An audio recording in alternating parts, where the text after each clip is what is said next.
Hello everyone. ఇది మీలో ఎవరికైనా తెలుసా? ఇదేంటో కాదండోయ్, జొన్న పిట్టు చాలా హెల్దీ అండి. లేడీస్‌కి చాలా చాలా మంచిది. దీన్ని ఎలా తయారు చేసుకోవాలో చూసేద్దామా? దీనికి కావాల్సిన పదార్థాలు వచ్చేసి జొన్నలు, కొబ్బరి, బెల్లము. చూడండి, ముందుగా నేనైతే ఒక గిన్నెను తీసుకొని అందులో ఒక గ్లాసు జొన్నలనైతే వేసుకున్నాను.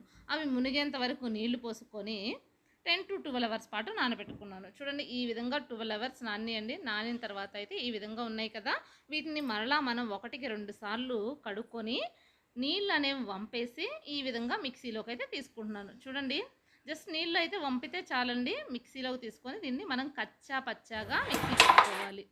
చూడండి, ఇక్కడ వచ్చేసి కచ్చా పచ్చగా ఉంది కదా, మనం ఫైన్ పౌడర్ చేయడం వల్ల జొన్న పిట్టు అనేది టేస్ట్ బాగోదండి. చూడండి, ఈ విధంగా వీడియోలో చూపించిన విధంగా కచ్చా పచ్చగా మిక్సీ పట్టుకుంటే చాలా బాగుంటుందండి జొన్న పిట్టు. ఈ విధంగా మిక్సీ పట్టుకున్న తర్వాత దీనిలో మనం 1 కప్పు సన్నగా తురిమిన బెల్లాన్ని అయితే వేసుకొని బాగా మిక్స్ చేసుకోవాలండి. మనం బెల్లంని ఎప్పుడైనా కానీ చేత్తో కలుపుకుంటే చాలా బాగుంటుందండి. మిక్సీలో వేసుకుంటే ఏమవుతుందంటే అది మెత్తగా పేస్ట్ లెక్క అయిపోయి జొన్న పిట్టు అనేది టేస్ట్ అనేది అంత బాగోదు. ఈ విధంగా చేత్తో కలుపుకుంటే చాలా బాగుంటుందండి.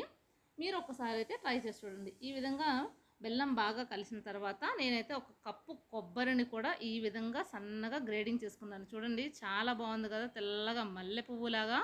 చూడండి, ఈ విధంగా అయితే మిక్స్ చేసేసుకున్నాను. తర్వాత దానిలో 1/2 స్పూను యాలకుల పౌడర్ అయితే వేసుకున్నాను. మళ్ళీ ఒకసారి మనం కల తిప్పుకొని ఇడ్లీ ప్లేట్స్ తీసుకొని మనం మంచిగా ఇడ్లీ అయితే ఎలా పెట్టుకుంటామో మనం అదే విధంగా మనం ఈ జొన్న పిట్టును కూడా అన్ని ప్లేట్స్లో అయితే పెట్టేసుకోవాలి.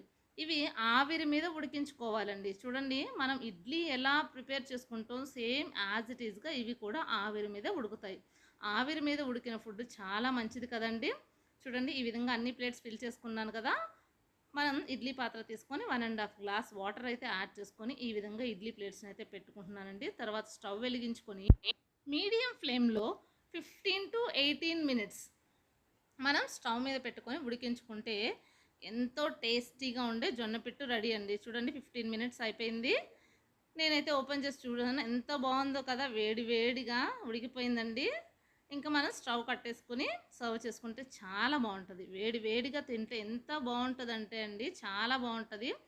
అందులోనూ మనం నెయ్యి వేసుకొని సర్వ్ చేసుకున్నామంటే అబ్బబ్బబ్బా, ఆ టేస్టే వేరండి. అమృతం లెక్క ఉంటుంది. టేస్ట్కి టేస్ట్ ఉంటుంది, హెల్త్కి హెల్త్ ఉంటుంది. మరి మీకు నచ్చిందా? అయితే ఒక లైక్ చేయండి. Please subscribe.